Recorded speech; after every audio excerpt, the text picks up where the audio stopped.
2500 से अधिक किसानों को फर्जी लोन ले 20 करोड़ से अधिक कर्ज में डुबोया। 200 से अधिक किसानों ने पूर्व मंत्री अमरजीत भगत के साथ कलेक्ट्रेट का किया घेराव।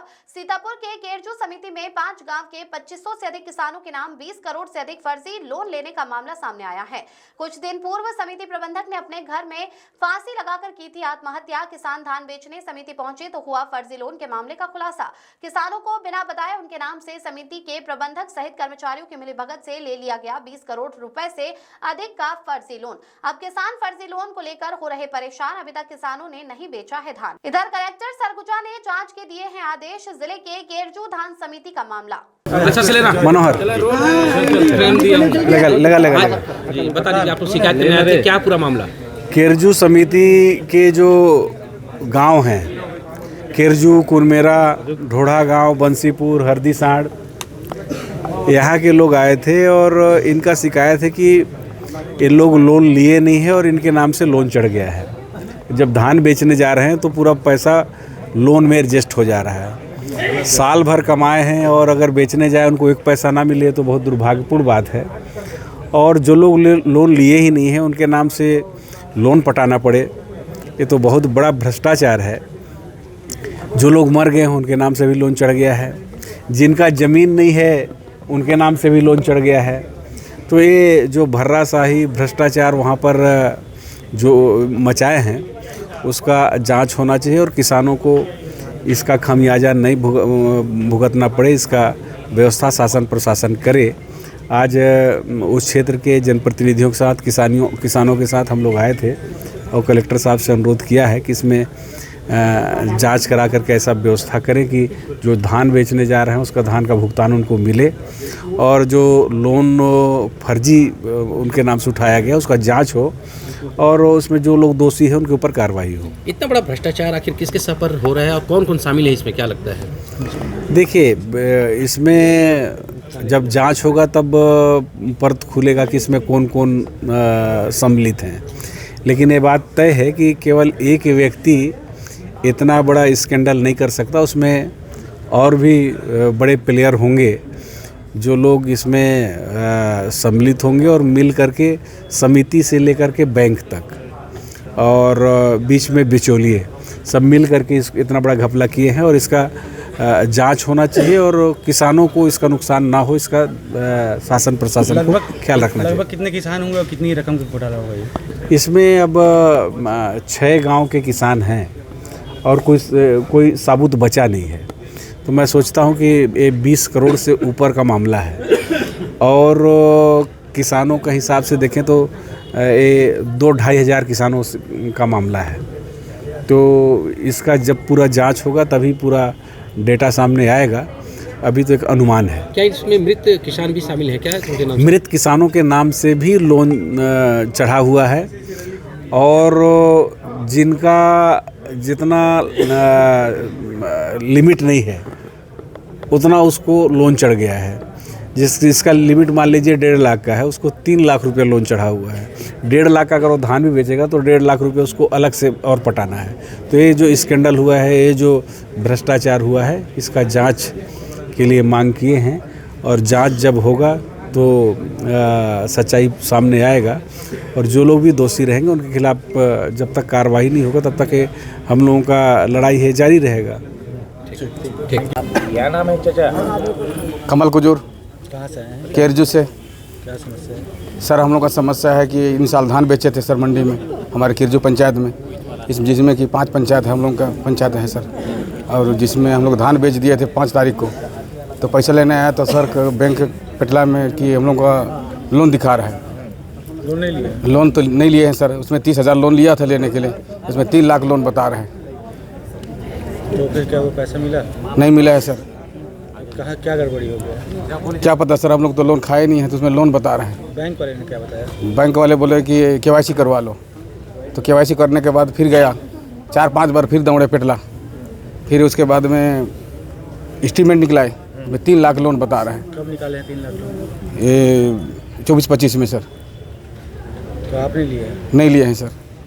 धान का पैसा मिला? नहीं मिला है सर, सब कट गया।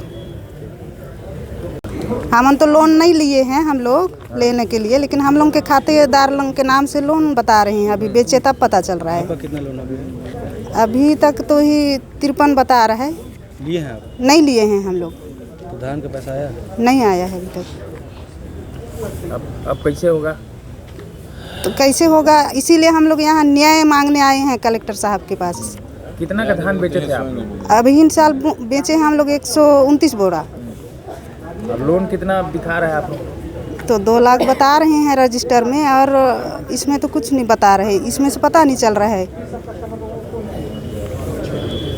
केवाईसी करवाने मेरा नाम नेत्राम ध्रुवे है, ग्राम पंचायत केरजू से आए हैं। हम लोग क्या है ना, हमारे नाम से फर्जी ऋण ले लिया समिति प्रबंधक, उसके कारण हम लोग कर्ज में बंधा गए। 2,65,000 उसमें मैं लिया हूँ 55,000 और 25 बोरा यूरिया, 3 बोरी धान। और इस समस्या पूरा धान दिए, धान सब कट गया उसमें। कितने ऐसे किसान होंगे आप लोग? करीब करीब जितना है से सभी ऐसे ही है। फिर भी 200 से ज़्यादा? 200 से ज़्यादा है। उनके द्वारा ऋण नहीं लिया गया है, फिर भी उनके नाम पे एंट्री है, और इस कारण से जब वो धान बेचने के लिए जा रहे हैं तो उस लिंकिंग के कारण इनकी राशि कट रही है। इसके लिए कमेटी का गठन किया जाएगा, और कमेटी इनके द्वारा लगाए गए सभी शिकायतों पर जांच करेगी। जांच में यदि यह पाया जाता है कि शासकीय राशि का गबन हुआ है, या किन्हीं किसानों ने जिन्होंने लोन नहीं लिया था उनके नाम पे कुछ गड़बड़ियाँ हुई हैं, तो जो भी जांच में दोषी पाए जाएंगे उन पर सख्त कार्रवाई की जाएगी। इससे पहले भी जो कलेक्टर साहब थे उन्होंने एक बड़ा जांच कराया था, करोड़ों का खुलासा हुआ था सहकारी बैंक में, और वो जांच भी अब धीमी हो गई है। उस पर किस तरीके से रफ्तार लाएंगे सर? क्योंकि ये मामला आपके द्वारा मेरे संज्ञान में लाया गया है। मैं इसकी फाइल को देख करके, अगर जांच अभी भी चल रही है तो उसको शीघ्र ही उस जांच को एंड किया जाएगा। सर, खरीदी केंद्रों में अभी भी देखा जा रहा है। तो यहाँ खबर अंबिकापुर से, जहां फर्जी लोन के मामले का हुआ खुलासा। आदेश जिले के केरजू धान समिति का मामला। इस खबर पर ज्यादा जानकारी के लिए हमारे साथ जुड़ चुके हैं डॉक्टर प्रताप नारायण सिंह। बताइए क्या कुछ जानकारी है?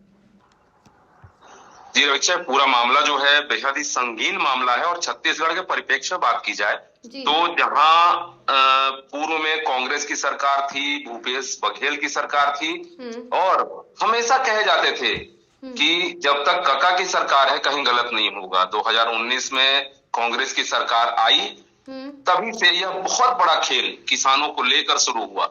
जी, मैं बता देना चाहूंगा, ये